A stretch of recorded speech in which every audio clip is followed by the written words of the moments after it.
जय गुरुदेव। अच्युतानंद महाराज जी ने भविष्य मलिका में लिखा कि मानव समाज में बहुत सारे नारी और पुरुष में बंध्या दोष दिखाई देंगे, जिस कारण उनके संतान पैदा नहीं होगी।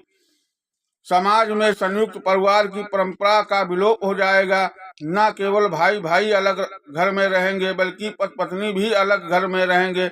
वृद्ध माता पिता को पुत्र अपने घर से धकेल कर बाहर निकाल देंगे और वृद्ध माता पिता अकेले या वृद्धाश्रम में रहेंगे। मनुष्य हर समय व्याधि से पीड़ित होकर केवल दवा के सहारे जीवन बिताएंगे। समाज में मांसाहारियों, शराबियों, तंबाकू सेवन करने वालों और नशा करने वालों की संख्या बहुत अधिक बढ़ जाएगी।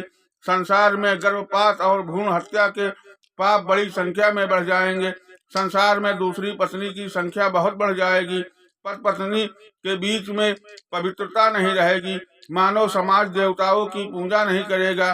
पुत्र अपने मृत माता पिता को पिंडदान नहीं करेंगे। माता पिता की अंतिम क्रिया में पुत्र योगदान नहीं करेंगे। विधवा महिलाएं भी अंतिम संस्कार करेंगी और पिंडदान करेंगी। पुरुष मलिच्छ वेश धारण करेंगे और महिलाएं बहुत कामुक और मलिच्छ रूप धारण करेंगी। कलयुग में कोई भी मनुष्य अपनी 100% आयु का भोग नहीं कर पाएगा। गीता, भागवत, शास्त्रों और पुराणों को छोड़कर मानव समाज काम शास्त्र का अध्ययन करेगा। लोग माता तुलसी की पूजा करना बंद कर देंगे। लोग ग्राम देवी, कुल देवी की पूजा करना बंद कर देंगे। समाज में मिथ्यावादियों की संख्या बहुत बढ़ जाएगी। पापी, भ्रष्टाचारी और अज्ञानी लोगों को समाज में बड़ा सम्मान मिलेगा। विवाह में कोई ऊंच नीच, जात अजात, धर्म और वर्ण का विचार नहीं रखेगा। कम उम्र के पुरुष बड़ी उम्र की नारी से शादी करेंगे। ज्ञानी सज्जन गायत्री मंत्र छोड़कर जादू, टोना आदि विद्या का पाठ करेंगे। संसार से वेद मार्ग का उच्छेद विलोप होगा। औरतें अपने बाल खुले छोड़कर घूमेंगी और अंग प्रदर्शन करना पसंद करेंगी। नारी अपना शरीर बेचकर पेट पालने लगेंगी। कलयुग के अंत समय में राजा शासन नहीं करेंगे। मनुष्य एकादशी का व्रत रखेंगे, लेकिन मांसाहारी भोजन करेंगे। कुछ लोग निर्माल्य जगन्नाथ जी के महाप्रसाद के साथ शराब और मांस खाने लगेंगे। लोग असमय में आहार विहार और निंद्रा करेंगे। मनुष्य द्वारा असमय में व्रत करने की वजह से कोख में ही संतान की मृत्यु होगी। बालक बालिकाएं गुप्त में गर्भ नष्ट करेंगी। पुरुष पराई स्त्री का हरण करेंगे, रमण करेंगे। संसार के सभी परिवारों में अशांति का वातावरण दिखेगा। मध्य रात में कोयल गीत गाएगी। असमय में आम के पेड़ में फूल आने लगेंगे। असमय में नीम के पेड़ में फूल और फल आने लगेंगे। अलग अलग वृक्ष में व्यतिक्रम से जो होना चाहिए उससे अलग फल और फूल आएंगे। बांस के पेड़ में धान उगेंगे। खेत में ही अनाज को कीड़े लग जाएंगे। कहीं कहीं पर खेती में ज्यादा और कम उपज होने से फसलों में कमी आएगी। अनेक स्थानों पर दुर्भिक्ष और अकाल पड़ेगा। वज्रपात से बहुत मनुष्य और जीव जंतु मरेंगे। गौ माता की अकाल मृत्यु होगी। मनुष्य और जीव जंतुओं में अनजानी बीमारियां फैलने लगेंगी। पृथ्वी पर 64 प्रकार की महामारियां फैलेंगी। सूर्य की किरणें 10 गुना तेज होंगी। असमय मतलब दिन के दौरान कोहरा छाया रहेगा। बार बार तूफान आएंगे और तूफान के बल पर समुद्र बार बार तट की सीमा का उल्लंघन करेगा। मरुभूमि में बाढ़ आएगी। भारी बारिश से पहाड़ की चोटी पर भी बाढ़ आ जाएगी और इससे मनुष्य और जीव जंतुओं की मौत हो जाएगी। जलचर और सामुद्रिक प्राणी बड़ी संख्या में मरेंगे। बहुत सारे वन्य जीव शहर में आकर मनुष्य को नुकसान पहुंचाएंगे।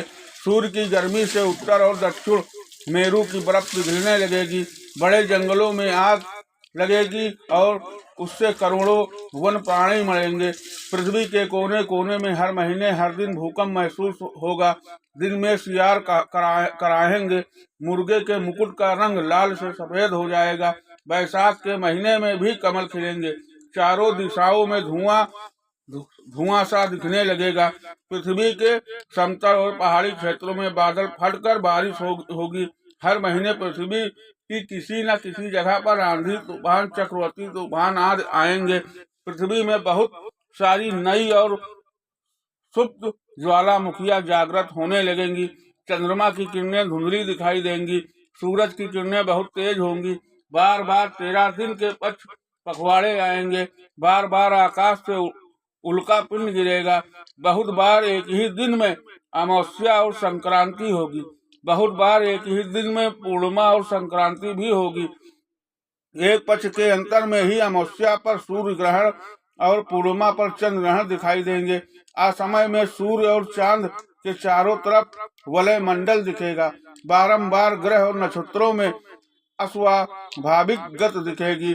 सूर्य की किरणें 10 गुना ज्यादा तेज हो जाएंगी। ग्रह के चलने की गति में बार बार परिवर्तन दिखाई देंगे। ग्रह और नक्षत्र स्थित रूप अनुरूप नहीं रहेंगे। 7 दिन और 7 रात तक सूर्य और चंद्रमा नहीं दिखाई देंगे और अंधेरा रहेगा। बाद के समय में भगवान कल्कि के द्वारा नया सूरज, नया चंद्रमा और नए नक्षत्रों की स्थापना होगी। बहुत सारे मंदिरों के ऊपर वज्रपात होंगे। कहीं कहीं पर वज्रपात से मंदिर के ध्वज जल जाएंगे। विभिन्न मंदिरों से चोरी और लूट खसोट ऐसे होगी कि मंदिरों से मूर्तियां भी चोरी हो जाएंगी। मंदिर के अंदर भी लोग दुष्कर्म करेंगे। कई पुजारी मांसाहार और सुरापान करके मंदिर में पूजा करने लगेंगे। कई दर्शनार्थी भी मांसाहार और सुरापान करके मंदिरों में प्रवेश करेंगे। विभिन्न मंदिरों और आध्यात्मिक स्थानों पर आध्यात्मिक वातावरण नहीं रहेगा। देवी देवताओं के रहते हुए भी मंदिरों की सुरक्षा और देखरेख नहीं होगी। स्थान स्थान पर देवी देवताओं की पूजा नहीं की जाएगी। इन सब पाप कर्मों की वजह से देवी देवता गांव छोड़कर चले जाएंगे और भारी विनाश होगा। बड़ी जात के कहलाने वाले लोग हाथ में जाल लाठी लेकर मछली पकड़ने लगेंगे और कसाई के काम करेंगे। ब्रह्मचारी लोग ब्रह्मचर्य का पालन नहीं करेंगे। पिता माता के द्वारा दिए गए नाम को बदलकर उसके आगे संत, स्वामी, दास, महाराज आदि उपाधि जोड़कर लोग अपने आप को ठाकुर महापुरुष कहलाएंगे। नारंगी और गेरुआ वस्त्र धारण करके अपने आप को गुरु कहलाएंगे। जंगल काट कर बिलों की पूजा करके उसको भगवान के स्वप्रदेश बोलकर झूठी महिमा का प्रचार करेंगे। गुरु कहलाने वाले लोग शिष्या के साथ शादी करके उनको अपनी पटरानी कहेंगे।